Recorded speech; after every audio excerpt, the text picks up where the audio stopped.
checking in with you this morning. I want to talk about how you can best arrange and think about the content on the internet to achieve your goals.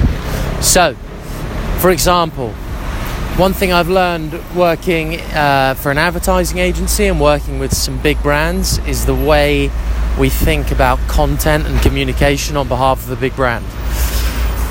With any big brand, you need to figure out, and by big brand I mean just a big company, right? Like, think of the biggest companies in the world. Every time they communicate something, they have to think about what part of the company or what part of the company value is that communicating. And that can be broken down into a number of pillars. See them like that. So you have content pillars underneath what a company represents, and each of those pillars represents something the company can speak about legitimately and engage with their audience about. And essentially what you can do is use that model to apply to your own life. So for example, think about what you care about, what you're trying to achieve. Let me just take a random student, for example, who might care about exam success, social life, sports teams, maybe sports success, and maybe a hobby. Let's say a hobby like gaming or knitting. There you go.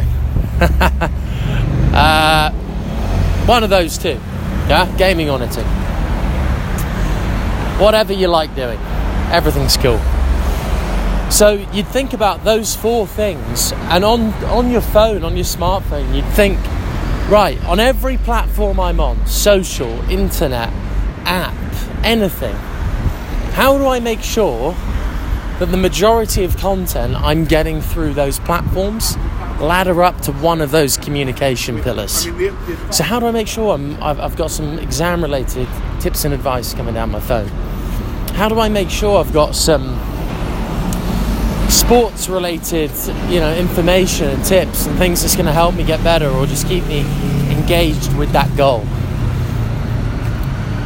So that's one thing. And I think that the second step to that is day to day figuring out how you're going to digest and consume that content to actually get you to do stuff rather than just ponder and be a spectator and not achieve and just look at your phone the whole time and be no further forward, but maybe be really good at just talking about the stuff and thinking about the stuff, but you can't actually do it, right? I don't know about you, but I've always been one who I have so much more respect for the people who actually do what they say rather than people who can talk a good game.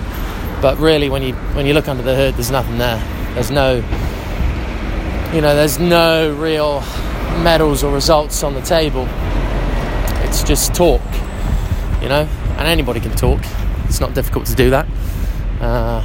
Doing is tough. Execution is tough. So I want you to think about it in the following way as well. Think about how you can put each of those pieces of content on the different platforms into buckets, which are different types of buckets based on your day and how that content can best fit into it. So what I mean by that is, in the morning, do you just need a 10-second little motivational clip to get you going, or do you just need a little image, a little quote card?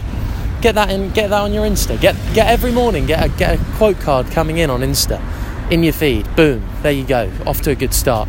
How about lunchtime? When you're sitting down eating your lunch, do you actually want to look at a 10-minute video because you've actually got that 10 minutes to spare where you're just eating and you can pop something up? Maybe, I don't know if you eat with other people at lunch or like what kind of vibe you have. Could you just pop up that 10-minute video and watch it there? What about when you're walking home in the evening? Do you actually want like a long-form 40-minute podcast to make best use of the time? And then before you go to bed at night, maybe it's reading a short article. So figuring out how your day works and then how you can use each platform with the different types of content on it, whether it's long form articles, shorter sound bites, or short video clips, whatever you find that's out there. Think about how you can actually adapt it to your schedule rather than be dictated to by whatever's coming out. And that, in my view, is really how you take advantage of the internet and use it for your own means to help you rather than hinder you in your performance and your day-to-day things that you want to work on. And yeah, it's you can do it to different degrees, but I just think having an understanding of how the big brands are doing it, and then really understanding, okay, if I can see myself a bit like a company and organise myself like that, things are going to fall into place a lot more neatly and cleanly, and then I'm going to be able to think about what I'm trying to do a lot more clearly. And that's one of the biggest problems I remember I had. I just didn't know what I wanted to do when I was a student. And one of the best ways is trialling and testing stuff. The issue is that so many people don't even do that because they're just paralysed by content overload coming through their phone. There's so many different people telling you to try this, do this, buy this, all that stuff. And sometimes you just need a model to think about it a bit clearer. So, I hope that helps you. Let me know how it goes. And I'm checking out.